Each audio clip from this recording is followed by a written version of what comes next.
아버지, 저 잠깐 음료수 사올게요. 금방 올릴 테니까 여기서 기다리세요. 평생 자식 농사 하나 잘 지어보겠다고 참 모질게도 살아왔는데 나를 낯선 베트남 해변에 휠체어채 버려두고 혼자 비행기를 타버렸다면 그 심정이 어떠시겠습니까? 아들의 뒷모습이 멀어지고 저 멀리 비행기 한 대가 하늘로 솟구치는 동안 아버지는 텅 빈 눈으로 하늘만 바라보았죠. 그런데 그 순간 소름 돋는 일이 벌어집니다. 오냐, 너는 결국 내 아들이기를 포기했구나. 꼼짝도 못하던 하반신 마비 아버지가 모래를 툭툭 털며 벌떡 일어납니다. 도대체 이 아버지는 무엇을 위해 지옥 같은 시간을 견디며 참아왔던 걸까? 베트남 다낭 외곽의 한적한 해변이었습니다. 뜨거운 햇살이 백사장 위로 쏟아졌고 야자수 그림자가 길게 드리워진 그곳에 낡은 휠체어 하나가 덩그러니 놓여 있었죠. 파도 소리만 끝없이 밀려왔고 휠체어에 앉은 노인은 꼼짝도 하지 않았습니다. 박만수, 75의 나이에 하반신 마비로 자식 손에 의지해야 하는 신세가 된 사내였어요. 아버지, 저 잠깐 음료수 사올게요. 금방 올 테니까 여기서 기다리세요. 아들 진호가 환하게 웃으며 말했습니다. 48 먹은 아들이 아버지 어깨를 토닥이더니 커다란 가방을 챙겨 들고 총총히 걸어갔죠. 만수는 힘없이 고개만 끄덕였어요. 그런데 이상했습니다. 음료수를 사러 간다면서 왜 여권이 든 가방까지 들고 가는 걸까요? 만수의 눈동자가 아들의 뒷모습을 쫓았지만 입술은 굳게 다물어져 있었습니다. 5분이 지나고 10분이 흘렀어요. 해변에는 인적조차 없었고 뜨거운 모래알만 휠체어 바퀴 틈새로 스며들었습니다. 저 멀리 공항 방향에서 비행기 한 대가 천천히 활주로를 박차고 하늘로 솟아올랐죠. 만수의 시선이 그 비행기를 따라 움직였습니다.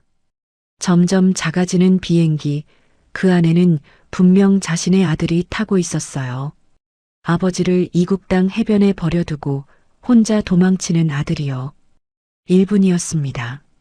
만수는 꼬박 1분 동안 아무런 표정 없이 그 비행기가 구름 속으로 사라지는 것을 지켜보았어요. 주름진 얼굴에는 분노도 슬픔도 원망도 없었습니다. 그저 텅 빈 눈동자만이 하늘을 향해 있었죠. 그때였습니다. 만수의 손가락이 꿈틀거렸어요. 휠체어 손잡이를 움켜쥔 그 손에 핏줄이 불끈 솟아올랐고 팔뚝 근육이 단단하게 굳어졌습니다. 덜컹. 만수가 휠체어에서 일어섰습니다. 하반신 마비라던 그 다리로 천천히 그러나 분명하게 두 발로 모래사장을 딛고 섰어요. 바지에 묻은 모래를 툭툭 털어내는 동작이 너무나 자연스러웠죠. 마비 환자의 움직임이 아니었습니다. 품속에서 낡은 휴대전화를 꺼내 어딘가로 전화를 걸었어요. 2시가 목소리가 낮고 단단했습니다. 휠체어에 앉아 있을 때의 그 기력 없는 목소리가 아니었죠. 물건이 방금 떠났다. 이제 됐어. 전화를 끊자마자 저 멀리서 먼지 구름이 피어올랐습니다.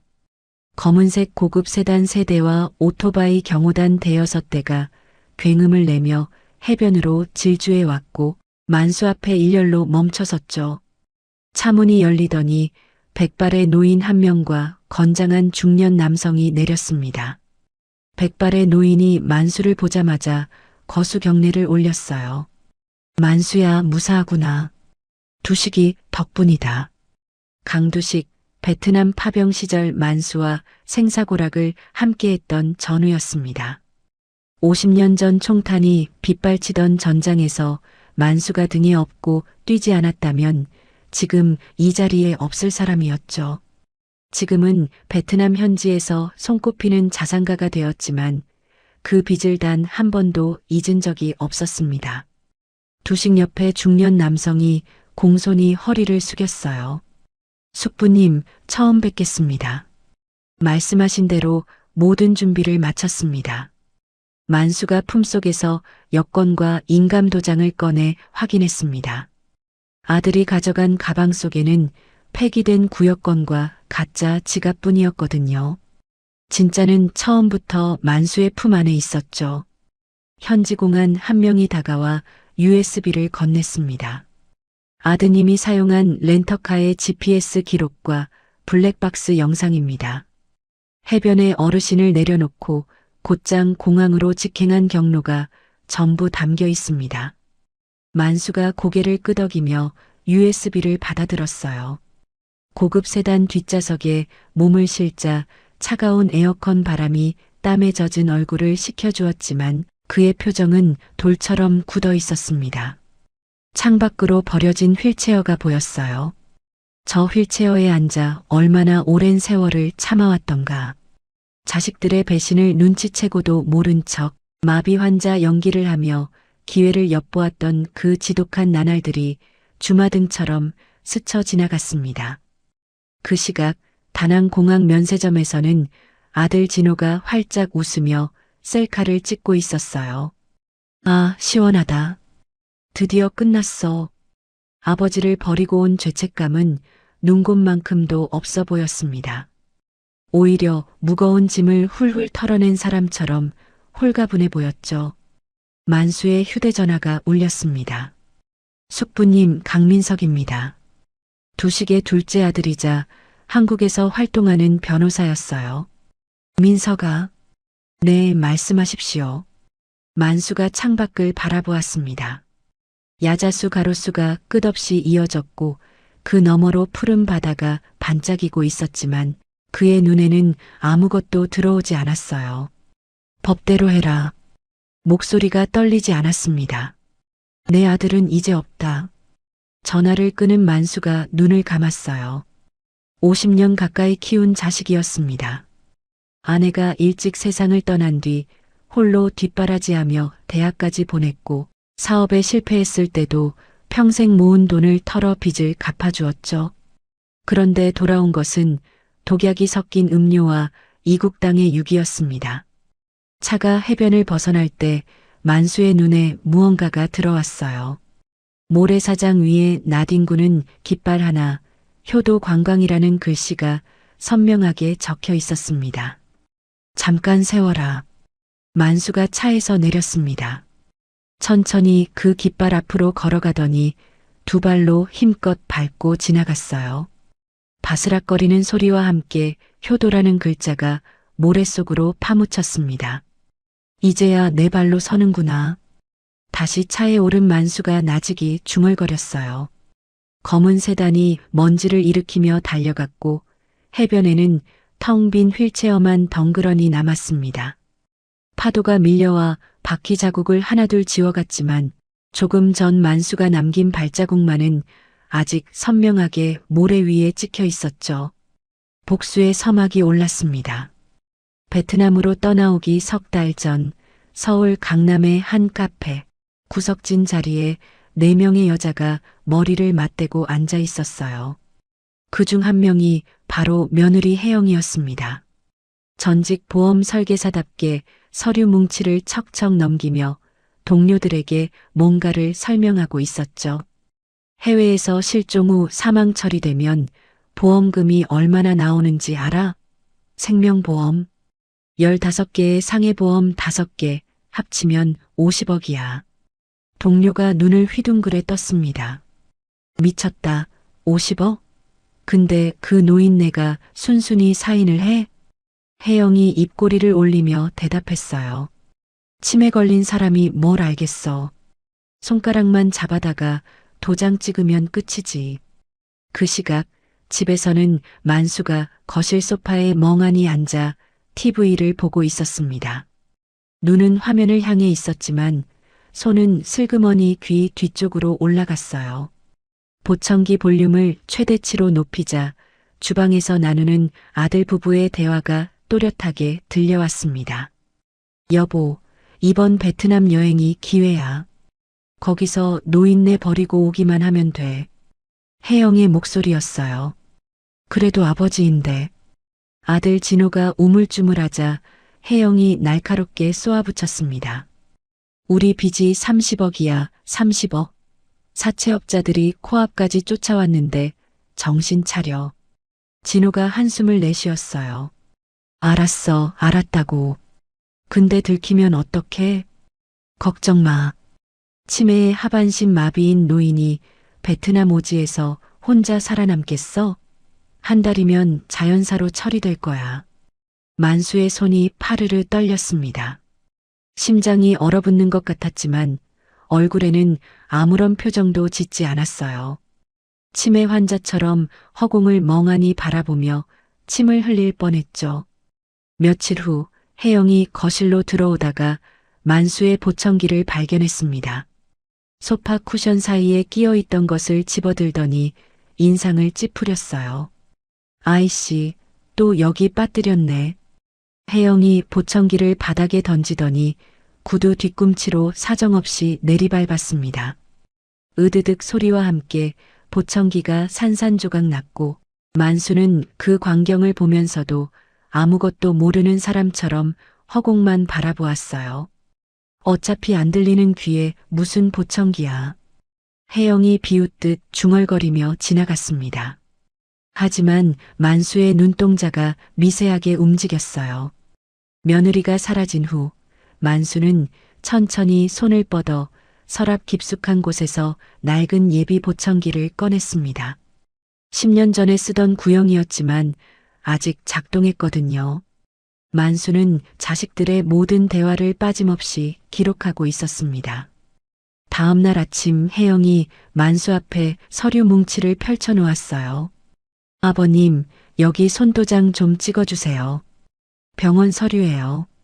만수가 멍한 표정으로 고개를 갸웃거렸습니다. 혜영이 짜증을 내며 만수의 손가락을 낚아채더니 인주에 꾹꾹 눌러 서류 위에 찍어댔어요. 보험 계약서가 1장, 2장, 10장, 20장 쌓여갔습니다.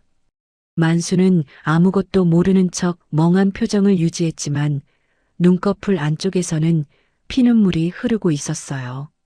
내 손으로 키운 자식이 내 목숨에 가격표를 붙이고 있구나. 50억이라 그게 이 아비 목숨값이더냐. 저녁이 되자 오늘도 혜영이 단백질 보충제라며 음료 한 잔을 내밀었습니다. 아버님, 건강하셔야죠. 맛있게 드세요. 만수가 떨리는 손으로 컵을 받아 입에 가져갔어요. 한 모금 머금었다가 며느리가 돌아서는 순간 재빨리 화분 쪽으로 고개를 돌려 뱉어냈습니다. 이 동작을 들키지 않으려고 얼마나 연습했는지 몰라요. 며칠 후 만수는 화분의 난초가 까맣게 타들어가는 것을 발견했습니다. 싱싱하던 잎사귀가 누렇게 말라비틀어졌고 뿌리까지 썩어 들어갔어요. 저 음료를 내가 마셨다면 지금쯤 저 난초꼴이 됐겠구나. 만수의 등골이 서늘해졌습니다. 어느 날 아들이 만수의 다리를 꼬집으며 물었습니다. 아버지, 여기 아파요?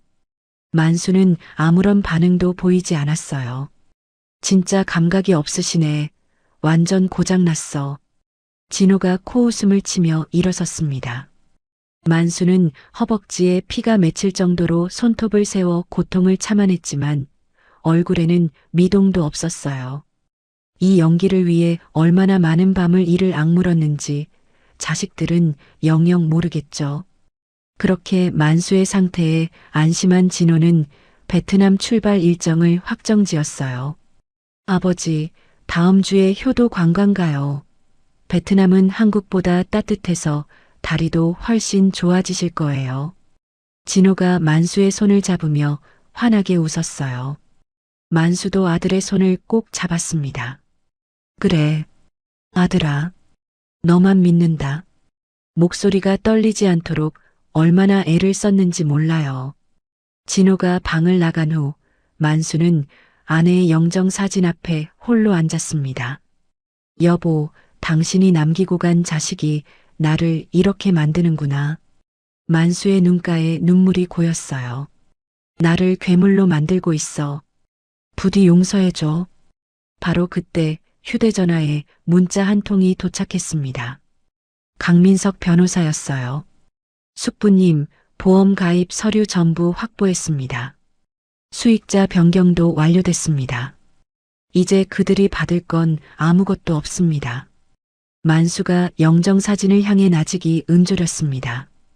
여보, 조금만 기다려. 이 방법이 우리 아들을 되돌릴 수 있는 유일한 방법이야. 창밖으로 보름달이 떠올랐고 다음 주면 그들의 효도 관광이 시작될 터였습니다. 아들 부부는 완벽한 범죄를 꿈꾸고 있었지만 진짜 함정에 빠진 것은 그들 자신이라는 사실을 까맣게 모르고 있었죠. 그렇게 만수와 함께 떠났던 베트남에서 진호는 홀로 돌아왔습니다. 한국으로 돌아온 진호와 혜영은 서울 강남 한복판 대로변에 우뚝 솟은 5층짜리 상가 건물 앞에 서 있었습니다. 1층에는 프랜차이즈 커피숍, 2층에는 유명 피부과, 3층부터 5층까지는 학원들이 빼곡히 들어차 있었죠.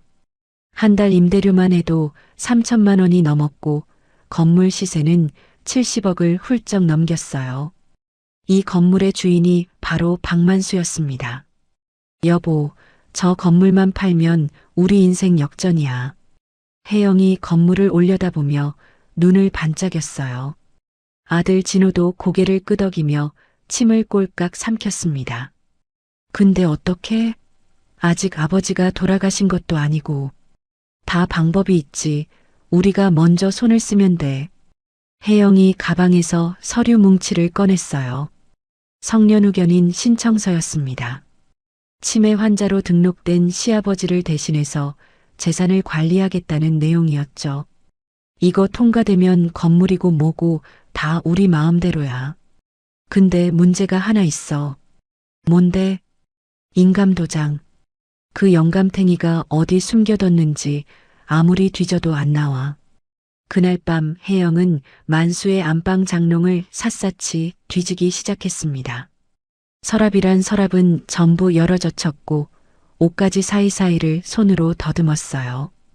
이불 밑, 베개 속, 심지어 액자 뒤까지 살펴봤지만 인감도장은 나오지 않았습니다. 아씨, 도대체 어디 숨긴 거야? 혜영이 짜증을 내며 장롱 맨 아래 칸을 열었을 때였어요. 낡은 나무 상자 하나가 눈에 들어왔습니다. 뚜껑을 열자 빨간 인주와 함께 도장 하나가 들어있었죠. 찾았다.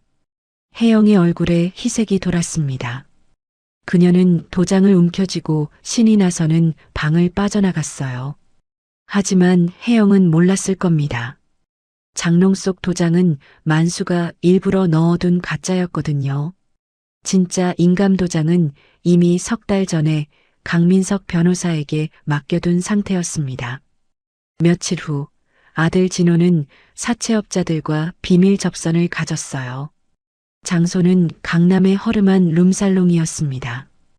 박 사장, 이번에 확실한 거 맞지? 또 헛물 켜게 하면 그때는 진짜 가만 안 둬. 험상궂게 생긴 사채업자가 담배 연기를 내뿜으며 으르렁거렸어요. 진호가 연신 고개를 조아리며 대답했습니다. 이번엔 진짜예요.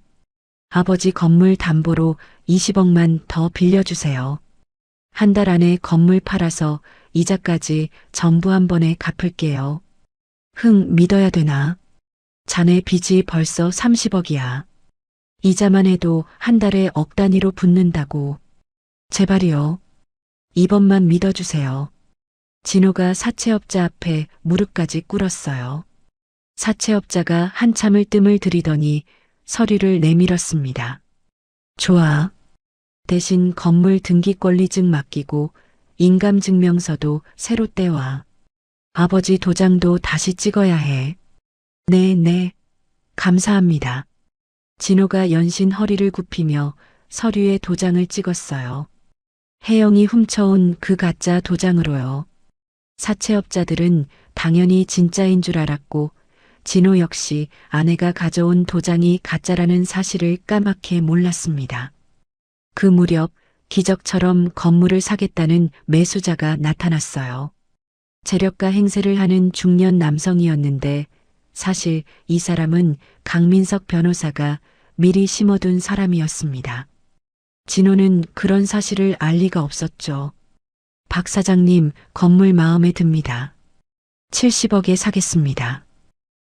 정말이요? 진호의 눈이 휘둥그레졌어요. 혜영도 옆에서 입이 귀에 걸렸습니다. 대신 조건이 있습니다. 계약서에 특약을 넣어야 해요. 특약이요? 뭔데요? 매수자가 서류를 내밀었습니다. 특약 조항은 이랬어요. 매도인의 생존이 확인될 경우 모든 계약은 무효이며 위약금은 계약금의 3배로 매도 대리인인 진호가 물어야 한다. 아버지가 돌아가시면 상속받아서 파는 거니까 혹시 모를 분쟁을 막으려고 넣는 조항입니다. 별거 아니에요. 진호가 대수롭지 않게 고개를 끄덕였어요. 어차피 아버지는 베트남에서 죽을 거니까 생존 확인이고 뭐고 상관없다고 생각했죠.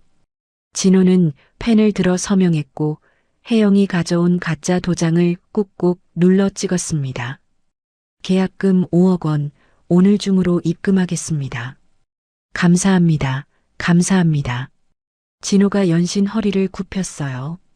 매수자가 떠난 후 아들 부부는 서로 껴안고 환호성을 질렀습니다. 여보, 우리 해냈어. 5억이야, 5억. 이제 빚 좀 갚고 남은 돈으로 해외로 튀자. 아버지 죽으면 잔금 받아서 진짜 인생 역전이야. 그날 저녁 진호는 계약금 5억 원이 입금되자마자 외제차 매장으로 달려갔어요. 3억짜리 스포츠카를 현금 박치기로 계약했고 나머지 2억은 룸살롱과 도박장에서 이틀 만에 탕진해버렸습니다. 혜영도 가만히 있지 않았어요. 시아버지의 명품 시계와 골동품들을 빼돌려 중고 거래 사이트에 올렸습니다. 30년 된 롤렉스 시계가 8천만 원에 팔렸고 아내의 유품인 비치 목걸이는 5천만 원에 넘겼죠. 만수가 평생 모은 것들이 며느리 손에서 헐값에 사라져갔습니다. 아, 이 맛에 사는 거지. 혜영이 샴페인 잔을 기울이며 웃었어요.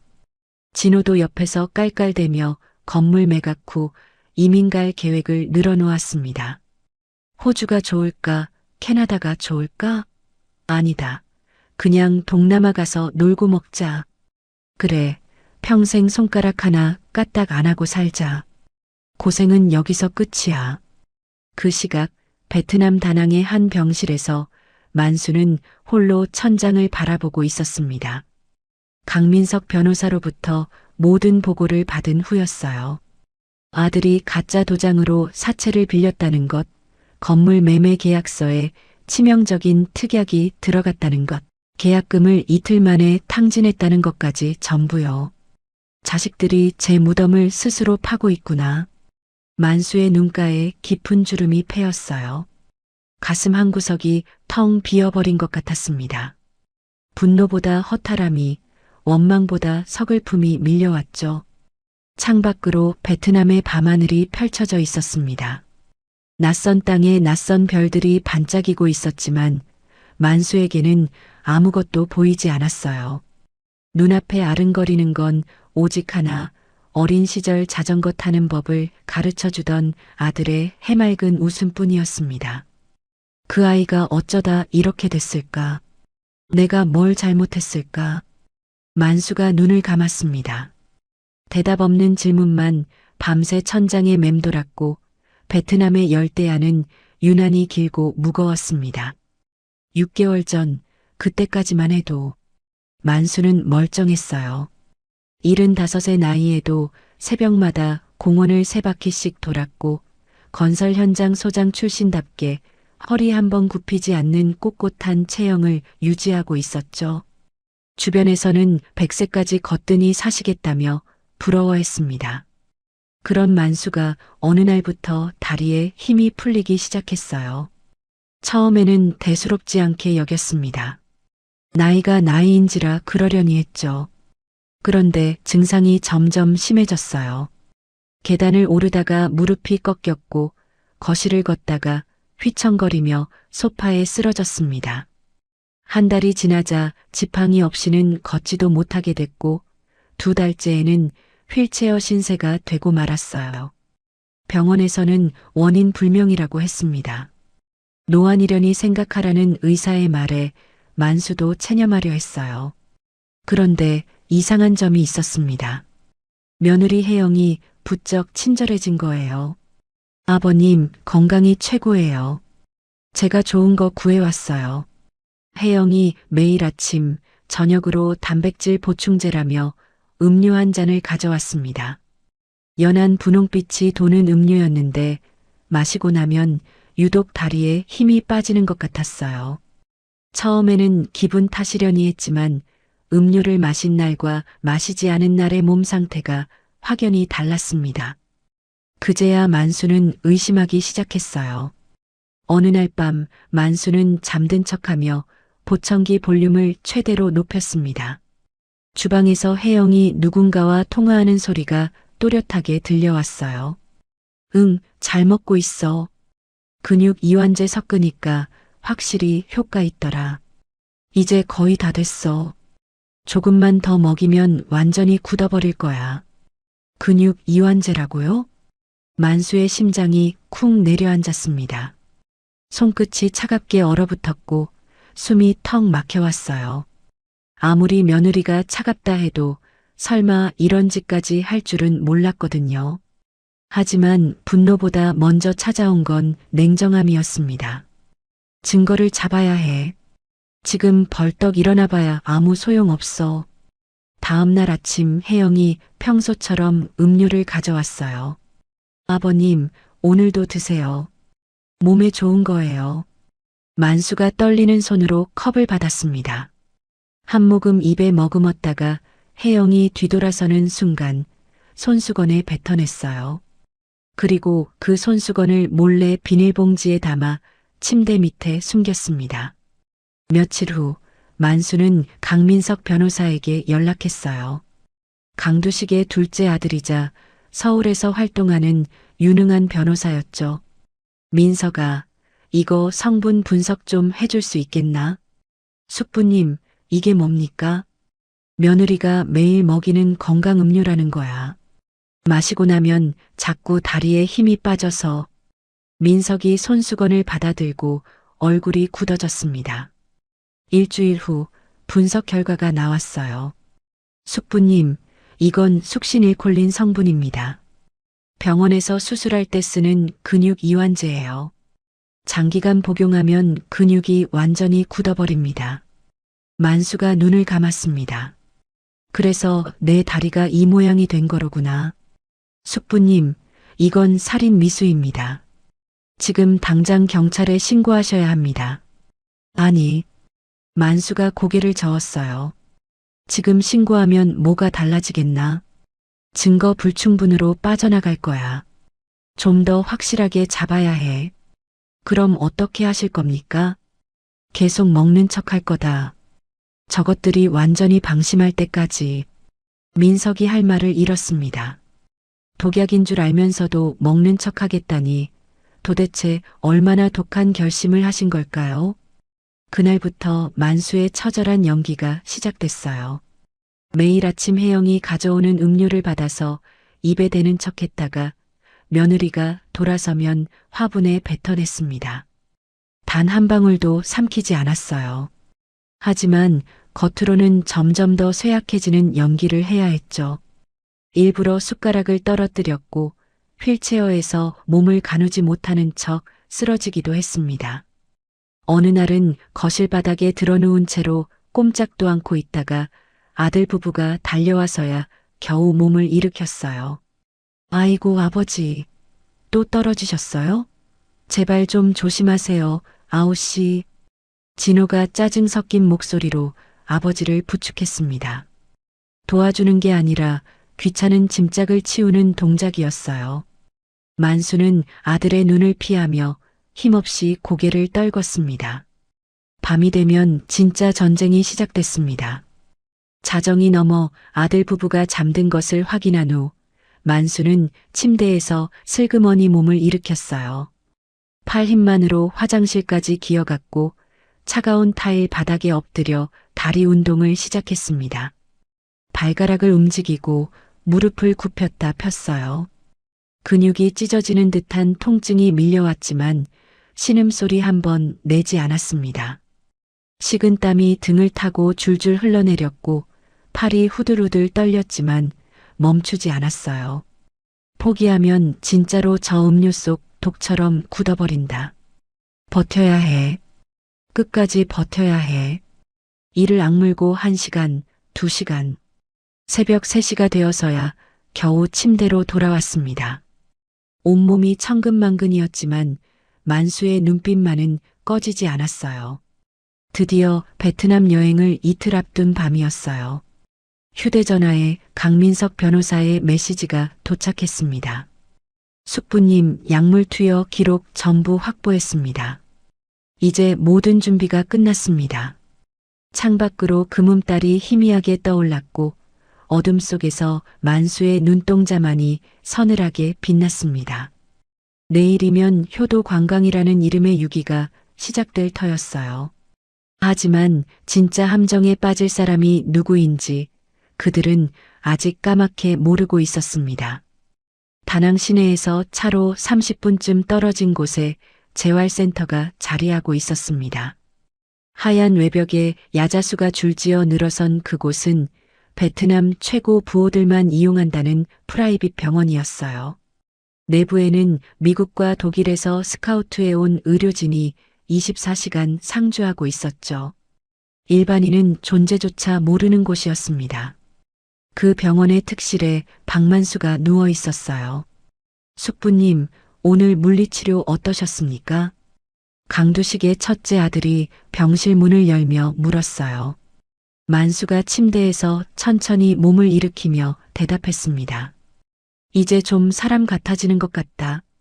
오늘은 지팡이 없이 10발자국을 걸었어. 정말요? 그거 대단한 거예요. 도착하셨을 때만 해도 휠체어 없이는 꼼짝도 못 하셨잖아요. 그러게. 치료사 실력이 보통이 아니더구나. 아버지께서 베트남 최고의 재활 전문의를 모셔왔습니다. 미국 존스 홉킨스 병원 출신이래요. 열대 기후가 근육 회복에도 좋다고 하고요. 만수가 고개를 끄덕였어요. 다낭에 도착한 지 열흘이 지났는데 하루가 다르게 몸이 회복되고 있었습니다. 한국에서 며느리의 독약에 중독되어 거의 마비 직전까지 갔던 다리에 서서히 감각이 돌아오고 있었거든요. 물리치료사가 매일 아침 6시부터 4시간씩 집중 치료를 했어요. 처음에는 발가락 하나 움직이는 것도 버거웠지만 사흘째부터는 무릎을 굽힐 수 있게 됐고 일주일째에는 침대 난간을 잡고 서는 것까지 가능해졌습니다. 영양사는 만수의 체질에 맞춘 식단을 매 끼니마다 새로 짜주었고 독소를 빼내는 해독 주사를 하루 2번 맞았어요. 온열 치료와 수중 재활 운동도 병행했는데 따뜻한 물속에서 다리를 움직일 때면 굳었던 근육이 조금씩 풀어지는 게 느껴졌습니다. 돈으로 살 수 있는 최고의 치료는 전부 동원됐죠.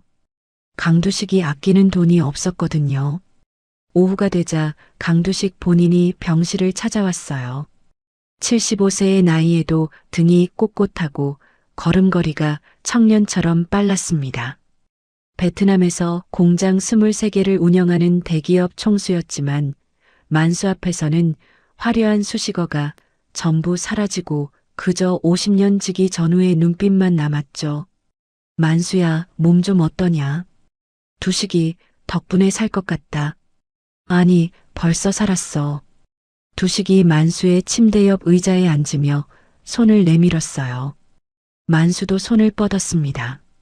굳은 살이 박인 두 노인의 손이 맞닿았고 주름진 손가락이 서로를 꼭 감싸쥐었어요. 그 순간 50년 전의 기억이 파도처럼 밀려왔습니다. 1971년 베트남 전쟁, 푹빈 지역 야간 정찰 작전 중이었어요. 북베트남군의 기습 공격에 소대원 절반이 전사했고 강두식은 허벅지에 총상을 입어 정글 바닥에 쓰러져 있었습니다. 피가 솟구쳐 나왔고 고통의 신음소리조차 내지 못했어요. 사방에서 총탄이 빗발쳤고 철수 헬기까지는 800m가 넘게 남아 있었죠. 두식아, 내 등에 업혀라. 어떻게든 가야 해.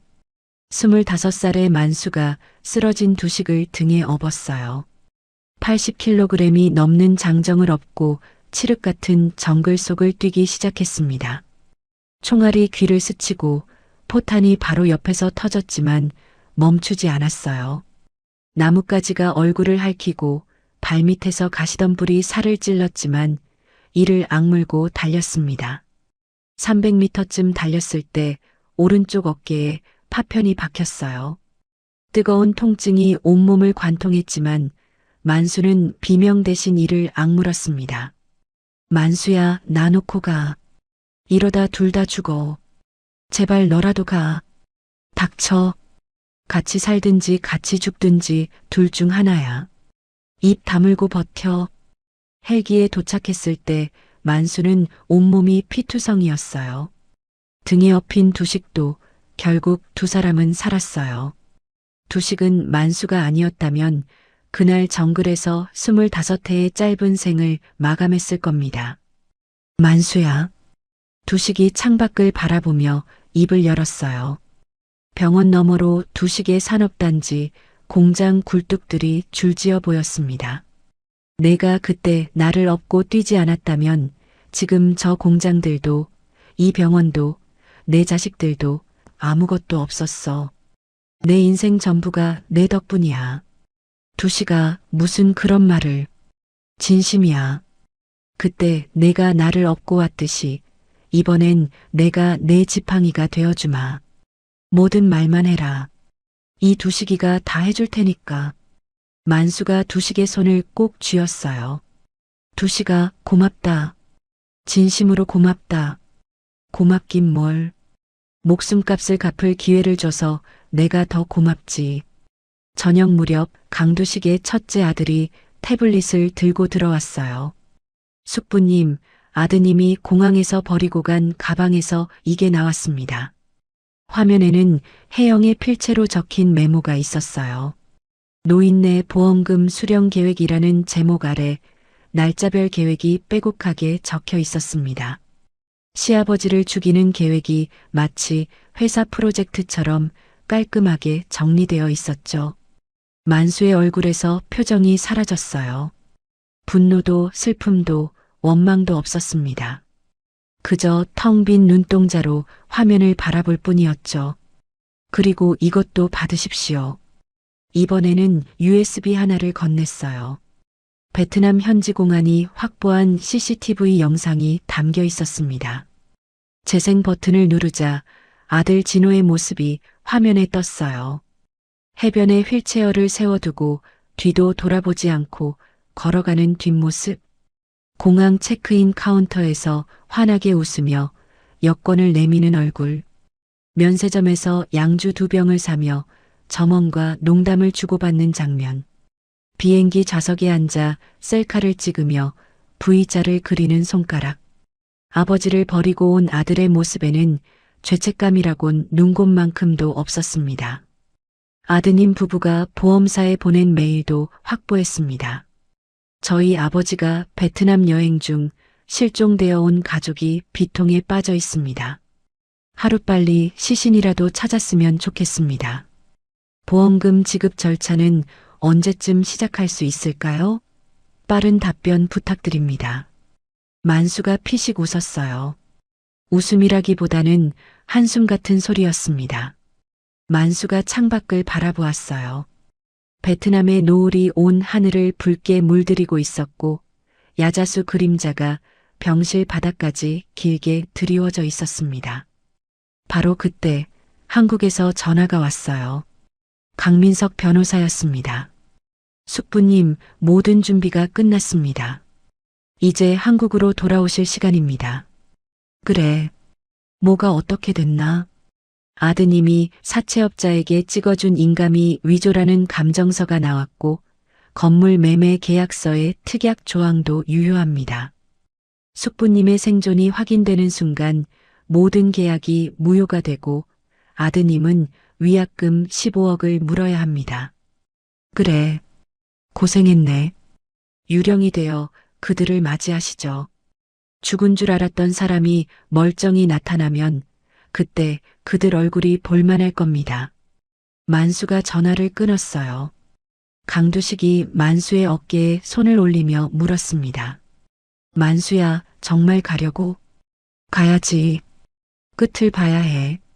대신 다 끝나면 여기로 다시 와. 우리 둘이 바닷가에서 낚시나 하면서 늙어가자. 응? 만수가 고개를 끄덕였어요. 그래. 반드시 돌아올게. 약속한다. 출국 전날 만수는 베트남에 있는 자신의 자산 일부를 정리하여 아들의 사채, 빚 채권을 조용히 매입했습니다. 이제 아들의 목줄을 쥔 것은 사채업자가 아니라 만수 자신이었어요. 아들은 그 사실을 까맣게 모르고 있었죠. 다낭 국제공항 탑승구. 만수가 자리에서 일어섰습니다. 두 발로 당당하게. 숙부님, 부디 건강하십시오. 강두식의 아들이 허리를 숙였어요. 공항 구석에 놓인 휠체어가 눈에 들어왔어요. 만수는 그것을 한번 바라보더니 고개를 돌렸습니다. 이제 저것은 필요 없었거든요. 비행기가 활주로를 박차고 하늘로 솟아올랐어요. 만수는 창밖으로 점점 작아지는 베트남 땅을 내려다보았습니다. 다낭의 해변이 보였고 버려졌던 그 백사장이 아득히 눈에 들어왔죠. 이제 돌아간다. 유령이 되어. 만수의 눈동자가 차갑게 빛났고 비행기는 구름 속으로 사라져갔습니다. 드디어 상가 건물 매각 잔금을 받기로 한 날이 밝았습니다. 아들 진호는 아침부터 들떠서 어쩔 줄을 몰랐어요. 거울 앞에서 넥타이를 3번이나 고쳐 매더니 새로 산 명품 구두를 신고 현관문을 나섰습니다. 옆에는 며느리 혜영이 진한 화장을 하고 서 있었죠. 여보, 오늘 잔금 65억이야. 65억. 알아. 흥분하지 마. 티나잖아. 미안. 근데 어떻게 자꾸 웃음이 나와. 진호가 입꼬리를 억지로 내리며 차에 올랐어요. 그의 머릿속에는 이미 해외 이민 계획이 가득했습니다. 호주 시드니, 해변가 펜트하우스, 매일 골프와 요트, 평생 손가락 하나 까딱 안 하고 살 수 있는 인생이 코앞에 와 있다고 생각했거든요. 강남의 부동산 사무실에 도착하자 매수자 측 관계자들이 이미 자리하고 있었습니다. 커다란 회의 테이블 위에는 서류 뭉치가 쌓여 있었고 한쪽에는 노트북이 열려 있었어요. 어서 오세요, 박 사장님. 자리에 앉으시죠. 부동산 중개인이 의자를 권했고 진호 부부는 나란히 앉았습니다. 진호의 다리가 테이블 밑에서 바들바들 떨리고 있었지만 겉으로는 태연한 척 미소를 지었어요. 자, 그럼 잔금 지급 절차를 시작하겠습니다. 중개인이 서류를 꺼내려는 순간 회의실 문이 벌컥 열렸습니다. 낯선 남자가 들어왔어요. 30 중반쯤 되어 보이는 단정한 인상의 남자였는데 손에는 서류 가방을 들고 있었습니다.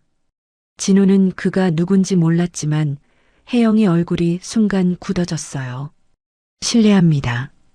저는 매수자 측 법률 대리인 강민석 변호사입니다. 강민석이라고요? 혜영의 눈동자가 미세하게 흔들렸습니다. 어디서 들어본 이름 같은데 정확히 기억이 나지 않았어요. 변호사님, 무슨 일이시죠? 오늘 잔금 치르기로 한 날 아닙니까? 진호가 불안한 목소리로 물었어요. 강민석이 서류 가방에서 종이 뭉치를 꺼내 테이블 위에 탁 올려놓았습니다. 죄송합니다만 오늘 잔금 지급은 불가능합니다. 네? 무슨 소리예요? 계약서대로 하기로 했잖아요. 진호가 벌떡 일어났어요. 얼굴이 하얗게 질려 있었습니다. 매도인 박만수 씨의 생존 가능성이 제기되었습니다. 따라서 계약서 특약 조항에 의거하여 모든 거래를 중지합니다. 생존이요? 무슨 헛소리예요? 우리 아버지는 베트남에서 실종됐다고요. 죽은 거나 마찬가지라고요. 진호가 목청을 높였지만 강민석은 눈 하나 깜짝하지 않았어요. 실종 신고만 되었을 뿐 법적으로 사망 선고가 내려지지 않았습니다. 실종 선고 기간은 최소 1년이고 그 기간이 지나기 전에는 재산권 행사가 불가능합니다. 그게 무슨... 게다가 특약 조항을 다시 한번 확인해 드리겠습니다. 강민석이 계약서를 펼쳐 특정 부분을 손가락으로 짚었어요. 매도인의 생존이 확인될 경우 모든 계약은 무효이며 위약금은 계약금의 3배를 매도인이 물어야 한다. 박진호 씨, 계약금 5억의 3배면 15억입니다. 아버님이 살아 돌아오시면 당신이 15억을 물어야 해요. 진호의 무릎이 풀렸습니다. 의자에 털썩 주저앉으며 머리를 감싸쥐었어요. 이건 사기야. 처음부터 우릴 속인 거지. 사기라뇨. 계약서에 분명히 적혀 있는 조항입니다. 서명하시기 전에 읽어보셨어야죠. 강민석의 목소리는 차갑기 그지없었습니다. 진호가 계약서를 집어들고 다시 읽어보았어요. 분명히 자신의 서명과 도장이 찍혀 있었습니다. 그때는 어차피 아버지가 죽을 거니까 상관없다고 생각했는데 지금 보니 자신의 목을 조르는 올감이었던 거예요. 잠깐만요. 잔금은 못 준다 치고 계약금 5억은요? 그건 이미 받았잖아요. 혜영이 다급하게 끼어들었습니다. 아, 그 5억 원이요? 강민석이 피식 웃었어요. 계약 무효 시 계약금은 전액 반환해야 합니다. 물론 위약금 15억은 별도고요. 합쳐서 20억을 내셔야 해요.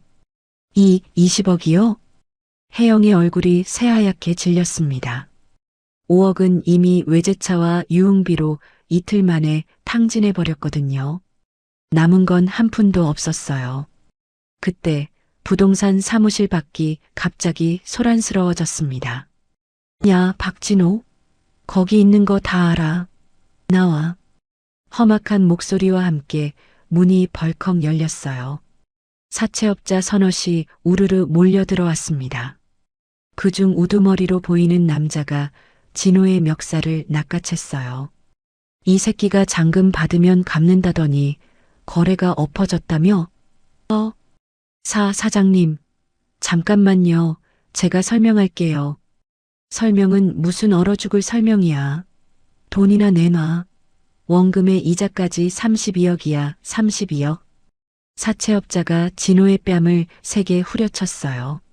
찰싹 소리와 함께 진호가 바닥에 나뒹굴었습니다. 오늘 안으로 돈 안 가져오면 내 다리 하나는 내 거다. 알아들어? 사채업자들이 침을 뱉고 나갔어요. 진호는 바닥에 주저앉은 채 부들부들 떨고 있었고 혜영은 창백한 얼굴로 멍하니 서 있었습니다. 자, 저기요. 보험금이요. 보험금 받으면 다 해결돼요. 혜영이 갑자기 번뜩이는 눈으로 강민석을 쳐다보았어요. 시아버지 실종 보험금이 50억이에요. 그거 받으면 다 갚을 수 있어요. 강민석이 고개를 저었습니다. 보험사에 확인해 보시죠. 아마 쉽지 않으실 겁니다. 혜영이 후다닥 보험사로 달려갔어요. 창구 직원 앞에서 호들갑을 떨며 보험금 지급을 요청했지만 돌아온 대답은 냉담했습니다. 해외 실종 사고는 조사 기간이 상당히 깁니다. 현지 경찰 수사 결과 대사관 확인, 법원의 실종 선고까지 최소 1년에서 2년이 걸려요. 1년이요? 그렇게 오래요? 안 돼요. 지금 당장 필요하다고요. 혜영이 로비 바닥에 드러누워 발버둥을 쳤어요. 직원들이 황당한 표정으로 쳐다보았고 경비원이 달려와 혜영을 일으켜 세웠습니다. 손님, 이러시면 곤란합니다. 우리 시아버지가 죽은 게 확실하다고요. 왜 돈을 안 줘요? 혜영이 울부짖었지만 보험사 직원의 표정은 싸늘하게 굳어갔어요. 손님 실례지만 가입 내역을 보니 출국 직전에 보험을 대량으로 가입하셨더라고요.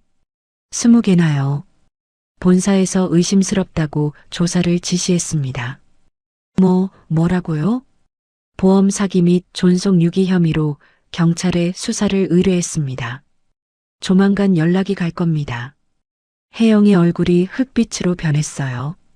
더 이상 버틸 수가 없었습니다.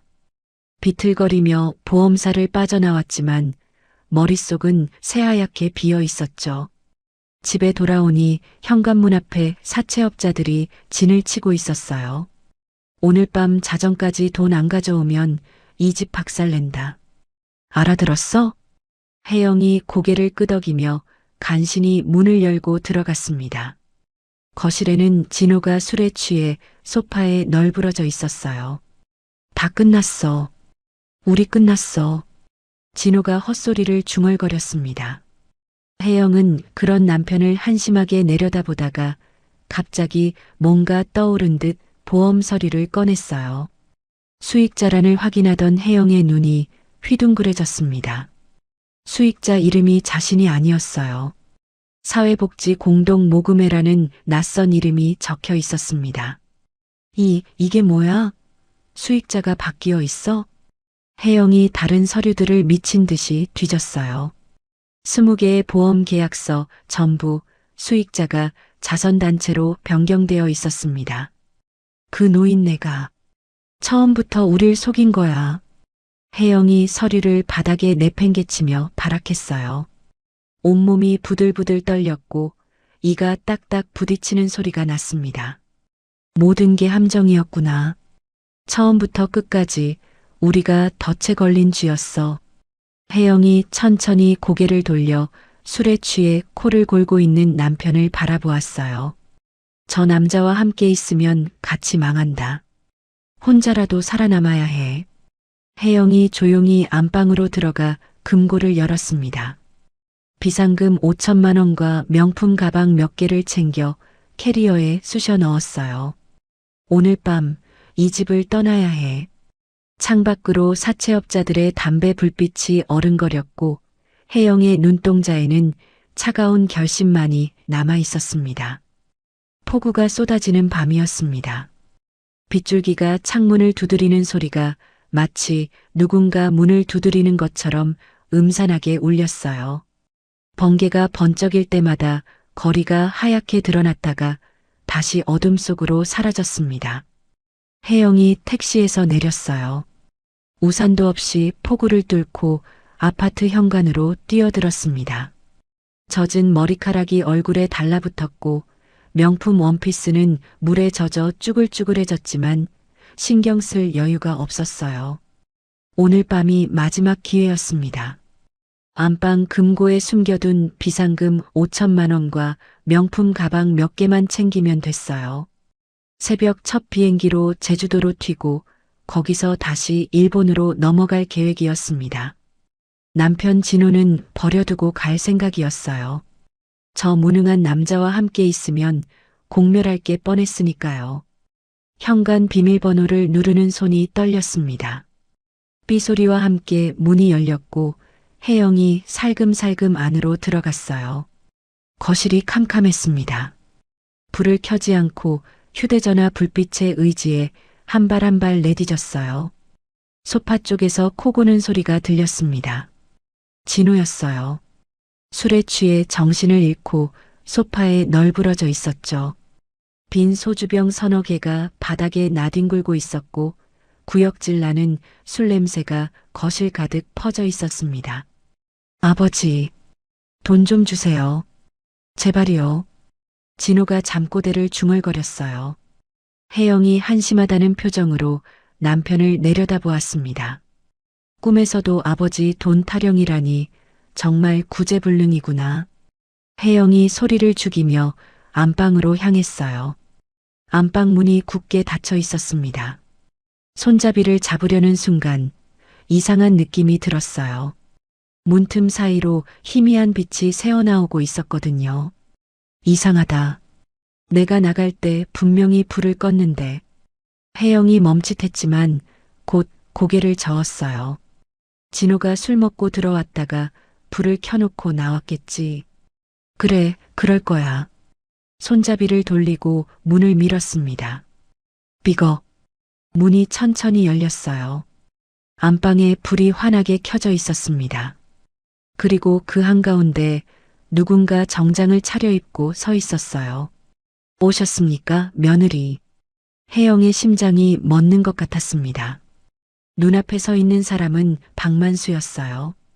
베트남 해변에 버리고 왔던 하반신 마비로 휠체어 없이는 꼼짝도 못하던 분명히 죽었을 거라고 생각했던 시아버지가 두 발로 멀쩡하게 서 있었습니다. 혜영이 비명을 질렀어요. 다리에 힘이 풀리며 그 자리에 주저앉았습니다. 온몸이 사시나무처럼 떨렸고 이가 딱딱 부딪히는 소리가 났어요. 귀신이야. 귀신. 거실에서 진호의 비명 소리도 들렸습니다. 혜영의 절규에 잠이 깬 모양이었어요. 비틀거리며 안방 쪽으로 달려온 진호가 문 앞에서 얼어붙었습니다. 아버지. 진호의 눈이 휘둥그레졌어요. 술 기운이 순식간에 달아났습니다. 하얗게 질린 얼굴로 뒷걸음질 치다가 벽에 등을 쾅 부딪혔죠. 귀신이야. 아버지, 귀신이 나타났어. 진호가 허둥지둥 뒤로 물러나다 탁자에 걸려 넘어졌어요. 엉덩방아를 찌우며 비명을 질렀지만 만수는 꿈쩍도 하지 않았습니다. 진호야, 혜영아. 만수가 천천히 입을 열었어요. 목소리가 낮고 차가웠습니다. 휠체어에 앉아 기력 없이 중얼거리던 그 목소리가 아니었죠. 아버지가 건강하게 돌아왔는데 왜들 그리 놀라느냐? 아버지. 어떻게? 다리가. 진호가 더듬거렸어요. 만수가 한 발, 두 발 걸어 나왔습니다. 멀쩡한 두 다리로 당당하게. 그 모습을 본 진호의 얼굴이 흑빛으로 변했어요. 마비 아니었어요? 휠체어 없이는 못 움직이신다며요. 그래, 너희들은 그렇게 믿었지. 만수가 소파에 천천히 앉아 거실 TV를 켜자 화면에 영상 하나가 재생되기 시작했습니다. 다낭 해변이었어요.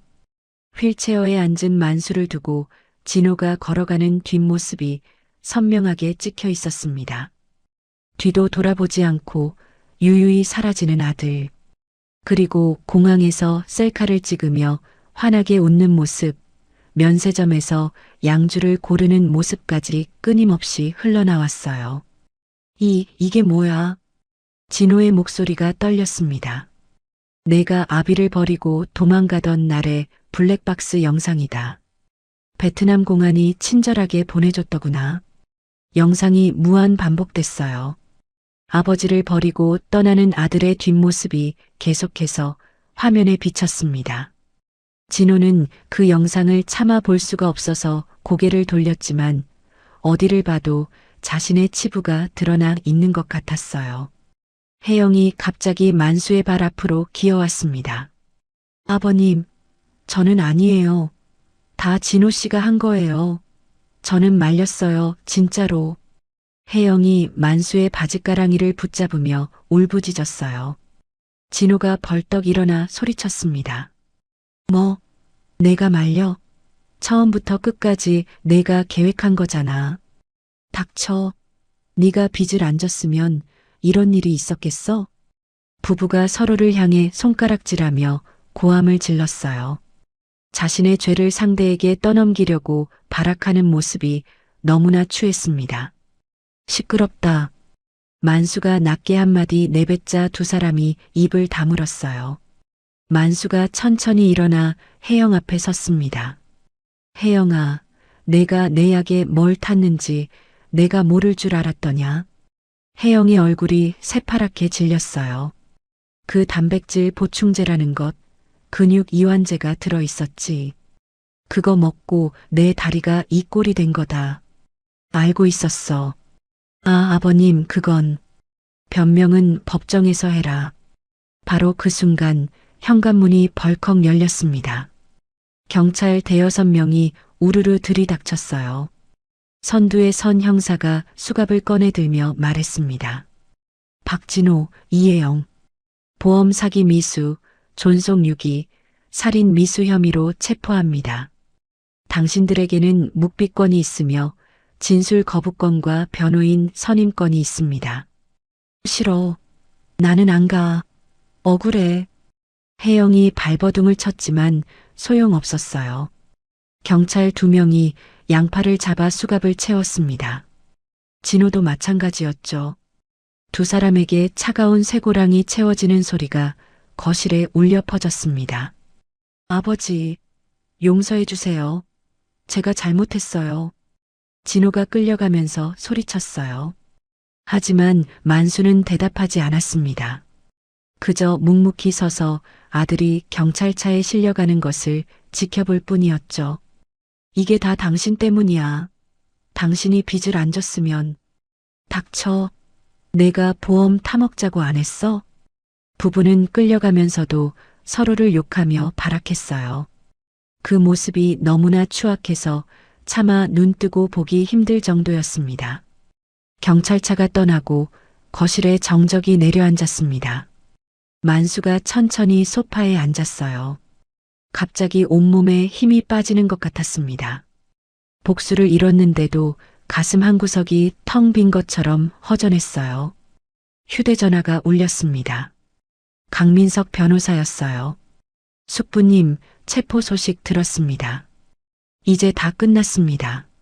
만수가 한참을 말없이 있다가 입을 열었어요. 끝났다고 해야겠지. 그런데 왜 이렇게 허전할까? 당연히 그러실 겁니다. 자식이잖아요, 그래도. 그래, 자식이었지. 내가 낳고 키운 자식. 만수의 목소리가 떨렸습니다. 창밖으로 비가 그치고 있었어요. 먹구름 사이로 희미한 달빛이 비쳐 들어왔습니다.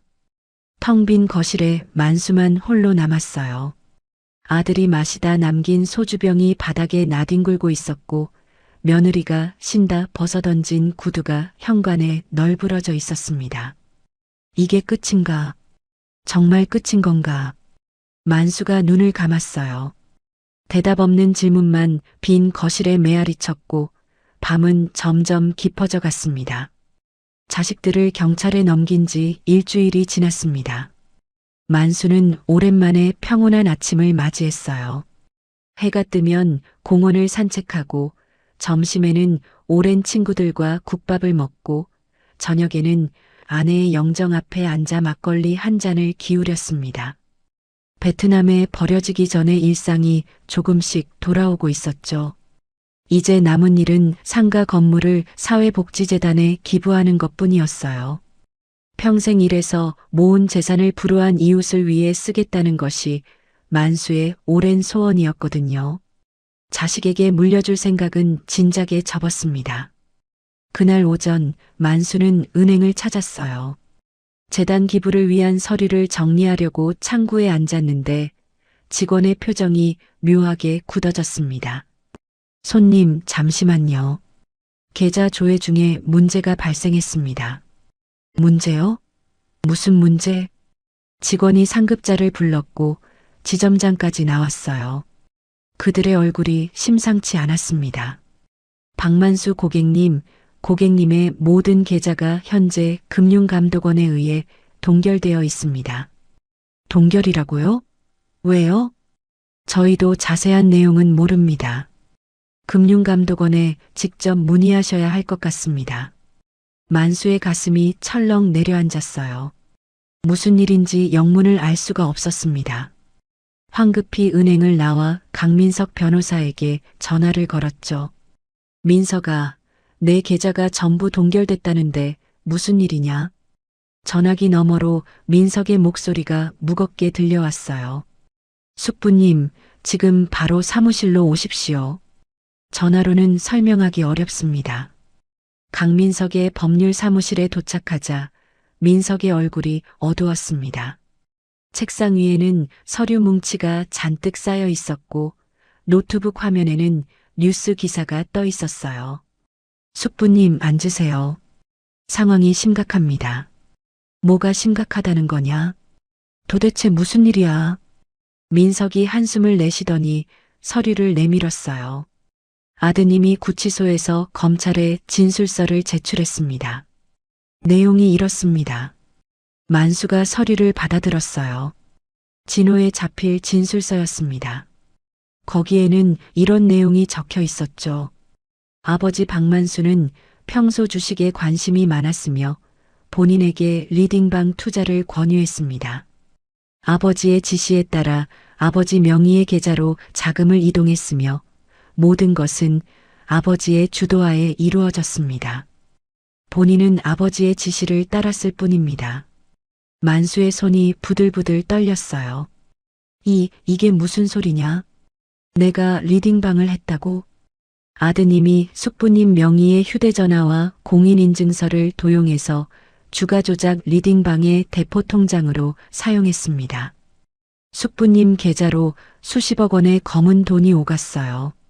금융감독원과 검찰에서는 숙부님을 주가조작 사건의 핵심 자금책으로 보고 있습니다. 만수의 머릿속이 하얘졌습니다. 복수가 끝났다고 생각했는데 아들이 감옥에서 마지막 칼을 꽂아온 거예요. 자신을 범죄자로 만들어버린 겁니다. 그러니까 지금 나는 뭐냐? 피해자가 아니라 피의자라는 거냐? 네, 현재로서는 그렇습니다. 검찰에서 조만간 소환장을 보낼 겁니다. 만수가 의자에 털썩 주저앉았어요. 다리에 힘이 풀렸습니다.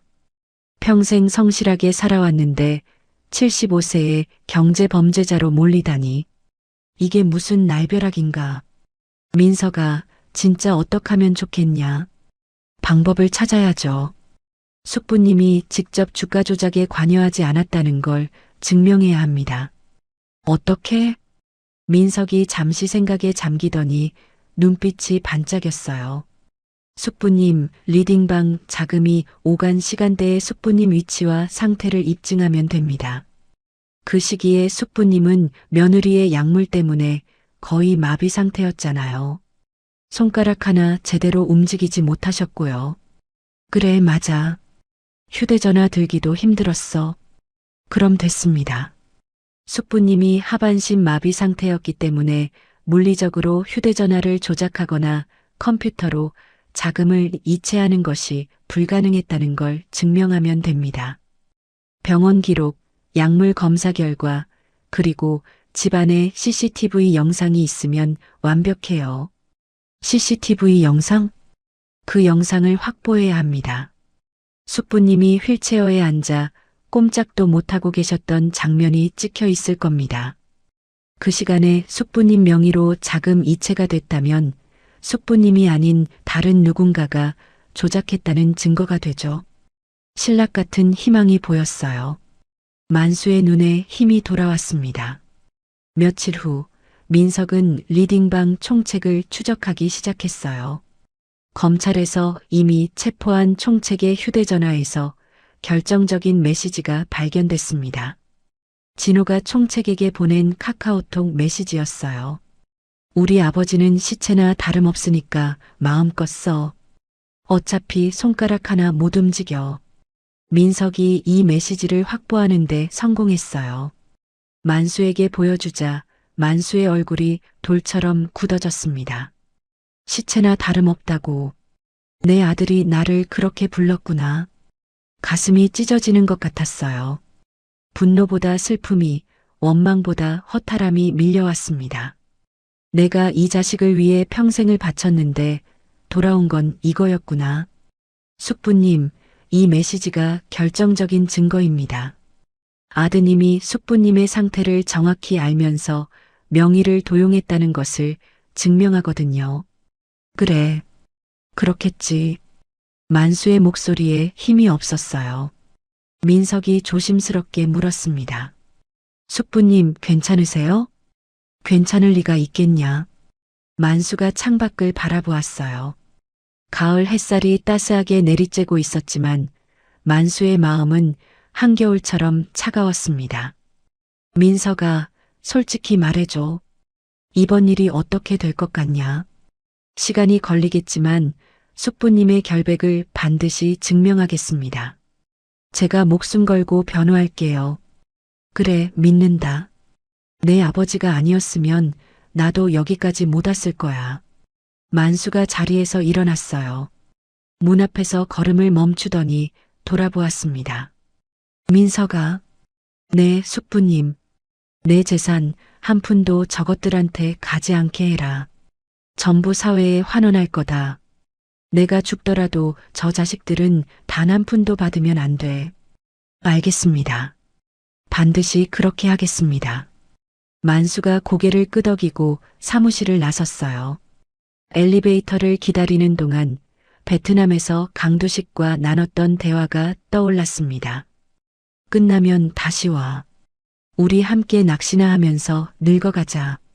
그래, 반드시 끝내고 돌아가야지. 두식이가 기다리고 있으니까. 만수가 주먹을 꽉 쥐었어요. 아직 싸움은 끝나지 않았습니다. 마지막 한 방이 남아 있었죠. 그날 밤 만수는 아내의 영정 앞에 앉아 소주잔을 기울였어요.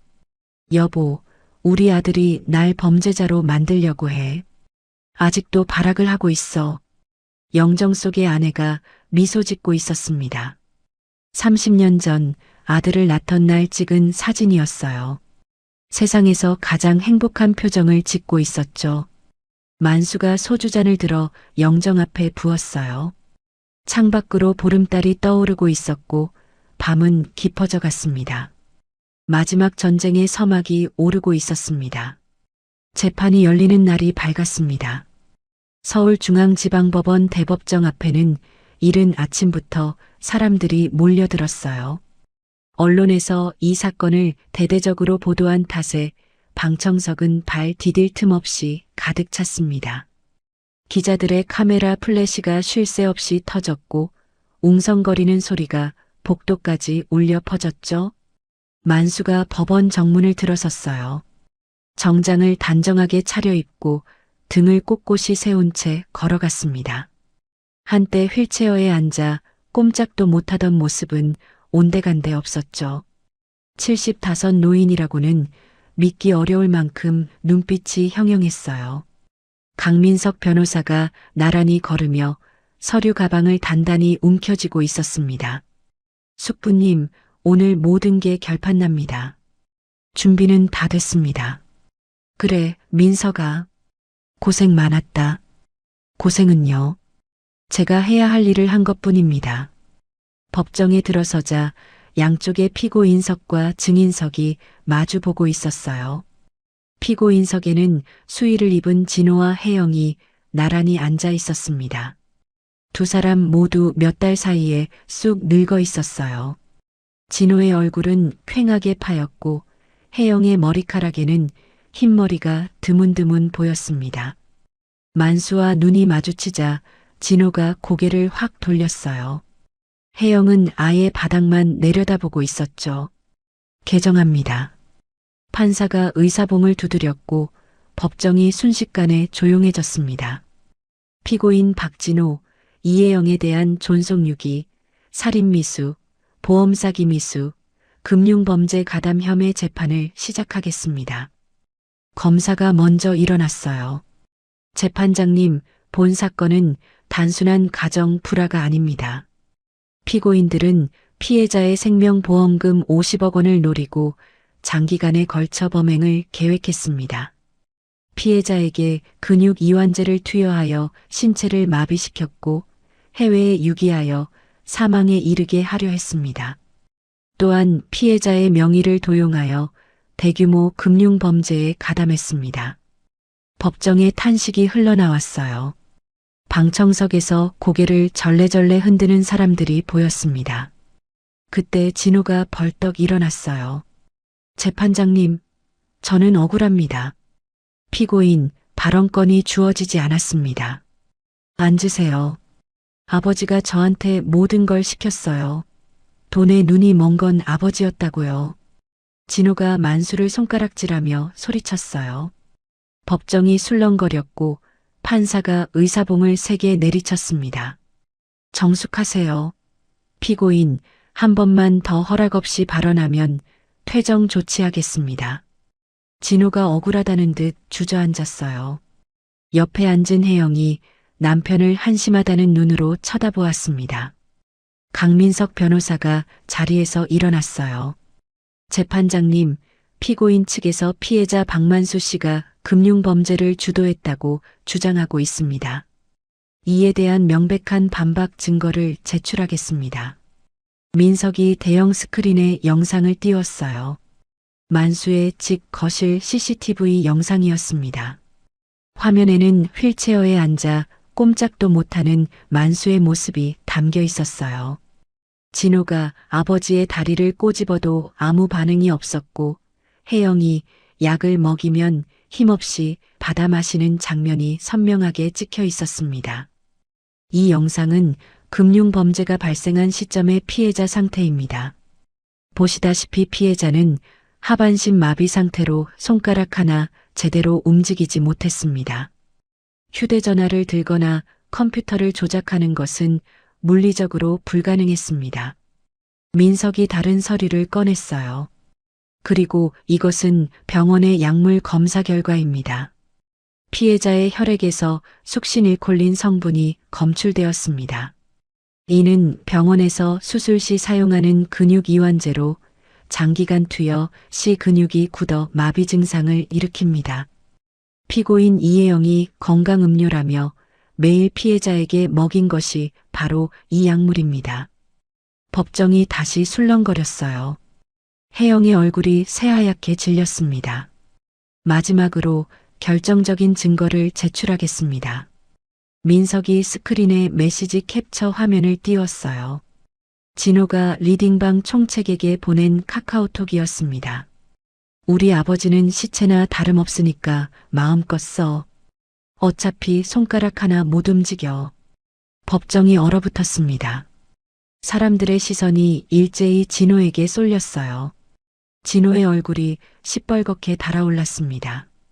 이 메시지는 피고인 박진호가 아버지의 상태를 정확히 인지하고 있으면서도 명의를 도용했음을 증명합니다. 피해자 박만수 씨는 금융범죄의 가담자가 아니라 철저하게 이용당한 피해자입니다. 법정에 침묵이 내려앉았어요. 판사가 서류를 한참 들여다보더니 고개를 들었습니다. 피고인 박진호, 이 메시지에 대해 해명하세요. 진호가 입술을 바들바들 떨었어요. 아무 말도 나오지 않았습니다. 변명의 여지가 없었거든요.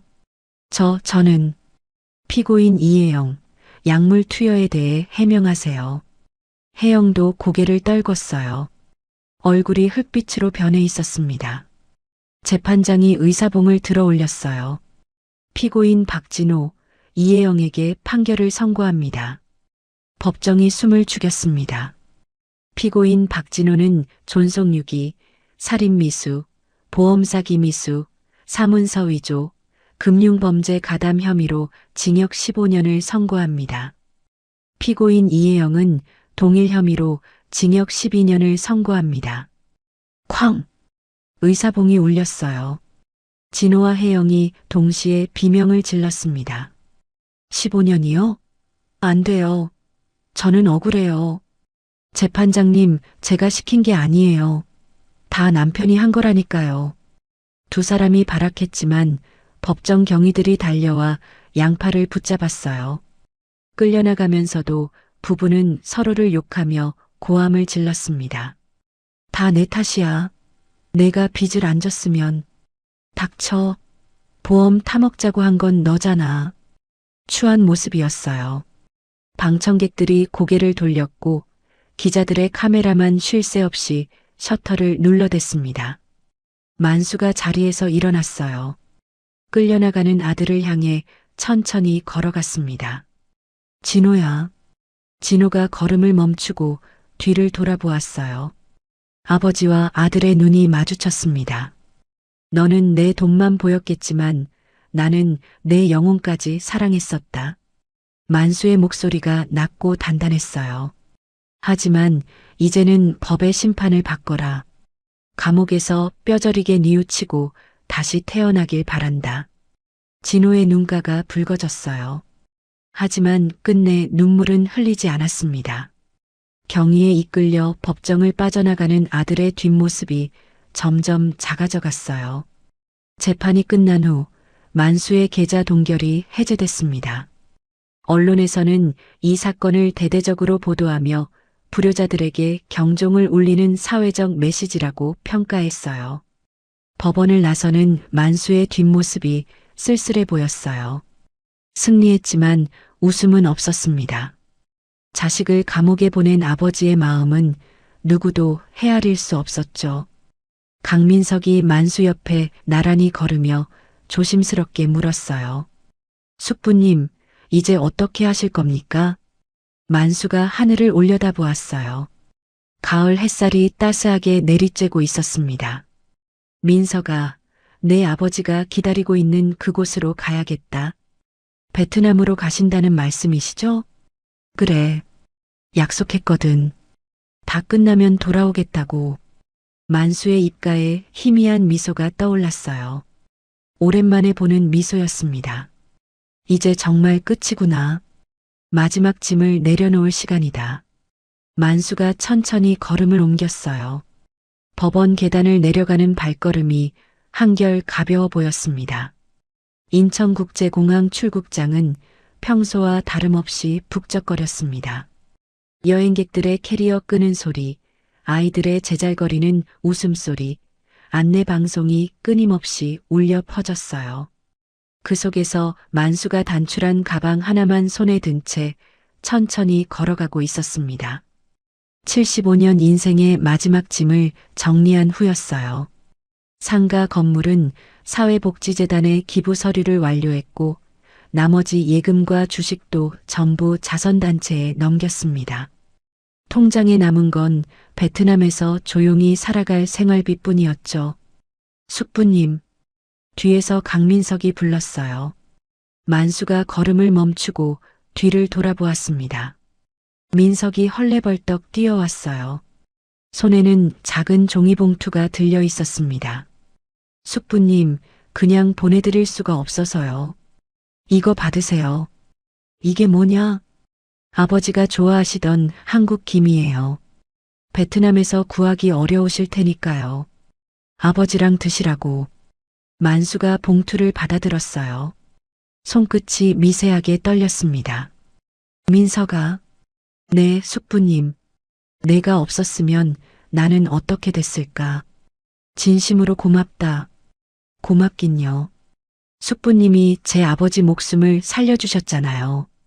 50년 전에 저는 아버지 빚을 갚은 것뿐입니다. 민석의 눈가가 붉어지자 만수가 민석의 어깨를 툭 쳤습니다. 울긴. 사내가 눈물을 보이면 되나. 나중에 베트남으로 놀러와. 내 아버지랑 셋이서 바다 낚시하자. 네, 꼭 갈게요. 숙부님도 건강하세요. 두 사람이 손을 맞잡았어요. 굳은 살 박힌 노인의 손과 젊은 변호사의 손이 한참 동안 떨어지지 않았습니다. 민석이 떠나고 만수가 출국장 안쪽으로 걸어갔어요. 보안 검색대를 통과하고 면세점 거리를 지나 탑승구 앞 의자에 앉았습니다. 창밖으로 비행기 한 대가 보였어요. 베트남행 비행기였습니다. 만수가 창밖을 바라보며 생각에 잠겼어요. 반년 전 아들이 탄 비행기가 하늘로 솟아오르는 것을 휠체어에 앉아 바라보았던 그날이 떠올랐습니다. 다낭 해변에 버려진 채 점점 작아지는 비행기를 무표정하게 응시했던 그 1분이 주마등처럼 스쳐 지나갔죠. 그때의 나는 복수만 생각했었다. 만수가 눈을 감았어요. 그런데 지금은 뭘까? 복수는 끝났는데 왜 이렇게 마음이 허전할까? 다낭행 대한항공 1234편 탑승을 시작하겠습니다. 안내방송이 울렸어요. 만수가 자리에서 일어나 천천히 탑승구로 걸어갔습니다. 비행기가 활주로를 달리기 시작했어요. 엔진 소리가 점점 커지더니 쿵 하는 소리와 함께 기체가 하늘로 솟아올랐습니다. 창밖으로 인천 땅이 점점 작아졌어요. 한강이 보이고 서울 시내가 보이고 이내 구름 속으로 사라졌습니다. 75해를 살아온 땅이었습니다.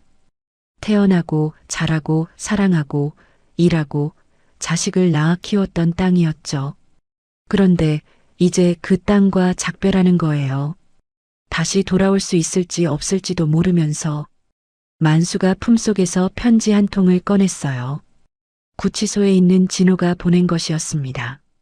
며칠 전 도착했는데 아직 뜯어보지 않았죠. 봉투에는 아버지 앞이라고 쓰여 있었어요. 진호의 삐뚤빼뚤한 글씨였습니다. 만수가 한참 동안 봉투를 들여다보았어요. 뜯어볼까 말까? 손가락이 봉투 끝을 만지작거렸습니다. 뭐라고 썼을까? 용서해달라고 했을까? 아니면 또 변명을 늘어놓았을까? 결국 만수는 봉투를 뜯지 않았어요. 그대로 자석 주머니에 꽂아두었습니다. 읽고 싶지 않았거든요. 아니, 읽을 용기가 없었어요. 그 안에 무슨 말이 적혀 있든 이미 끝난 일이었으니까요. 5시간의 비행 끝에 다낭 국제공항에 도착했습니다. 비행기 문이 열리자 후끈한 열대 공기가 얼굴을 감쌌어요. 땀이 송골송골 맺혔지만 불쾌하지 않았습니다. 오히려 살아있다는 느낌이 들었죠. 입국장을 빠져나오자 환한 햇살이 쏟아졌어요.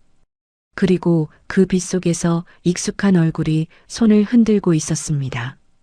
강두식이었어요. 만수야, 여기야. 백발의 노인이 활짝 웃으며 두 팔을 벌렸어요. 만수가 그에게로 걸어갔습니다.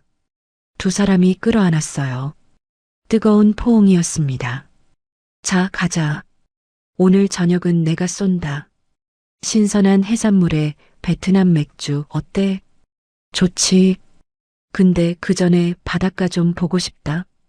바닷가? 알았어, 가자. 두식의 차를 타고 해안도로를 달렸어요. 창밖으로 야자수가 늘어선 길이 끝없이 이어졌고 저 멀리 에메랄드빛 바다가 반짝이고 있었습니다. 차가 어느 해변 앞에 멈췄어요. 반년 전 만수가 버려졌던 바로 그 해변이었습니다. 만수가 차에서 내려 천천히 모래사장을 걸었어요. 두식이 뒤따라왔습니다. 파도가 철썩거리며 밀려왔어요. 갈매기들이 하늘을 날았고 석양이 바다를 황금빛으로 물들이고 있었습니다. 만수가 걸음을 멈추고 주머니에서 무언가를 꺼냈어요. 진호의 편지였습니다. 그게 뭐야? 아들이 보낸 편지야.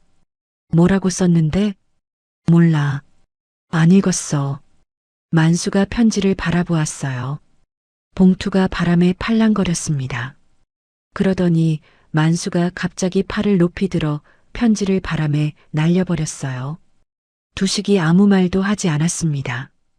그저 옆에 서서 만수의 뒷모습을 지켜볼 뿐이었죠. 나는 자유를 얻었어. 재산도 자식도 모든 짐을 내려놓았지. 만수가 수평선을 바라보며 나직이 말했어요. 근데 말이야. 아버지라는 이름은 잃어버린 것 같아. 두식이 만수의 어깨에 손을 올렸어요. 만수야, 내가 아버지 노릇을 못한 게 아니야. 저 자식이 자식 노릇을 못한 거지. 그래도 허전하네. 이상하게. 두 노인이 나란히 바다를 바라보았습니다. 석양이 점점 내려앉았고 하늘이 주황빛에서 보랏빛으로 물들어갔어요. 만수가 해변을 따라 걷기 시작했습니다. 두 발로 당당하게. 반년 전에는 휠체어 바퀴 자국만 남았던 이 모래사장에 이제는 만수의 발자국이 선명하게 찍혀갔어요. 반년 전 이 해변에서 만수는 모든 것을 잃었다고 생각했어요. 하지만 지금은 달랐습니다. 잃은 것도 있었지만 찾은 것도 있었죠. 자유를, 그리고 진짜 가족을. 만수가 하늘을 올려다보았어요. 별이 하나둘 떠오르고 있었습니다. 여보, 나 여기 잘 도착했소. 만수가 마음속으로 아내에게 말을 건넸어요. 이제 여기서 두식이랑 조용히 살 거요. 당신도 하늘에서 잘 지켜봐 주오. 바닷바람이 만수의 머리카락을 살랑거렸고 멀리서 다낭의 야경이 반짝반짝 빛나기 시작했습니다. 새로운 삶이 이제 막 시작되고 있었습니다. 자식 농사 잘 짓는 게 최고라지만 참 마음처럼 안 되는 게 또 자식 일이죠. 박만수 어르신이 그 해변에서 비행기를 보며 참아낸 1분. 그게 우리 부모님들이 평생 사겨온 세월 아닐까 싶어 가슴 한쪽이 아릿해집니다. 부모님들, 이제는 자식 뒷바라지 그만하시고 본인을 위한 인생을 사셨으면 좋겠어요. 남은 세월은 누구의 아버지, 어머니가 아니라 오직 나로서 당당하게 웃는 날만 가득하시길 동백 사랑방 주인장이 진심으로 응원하겠습니다. 오늘도 긴 이야기 끝까지 들어주셔서 참 고맙습니다.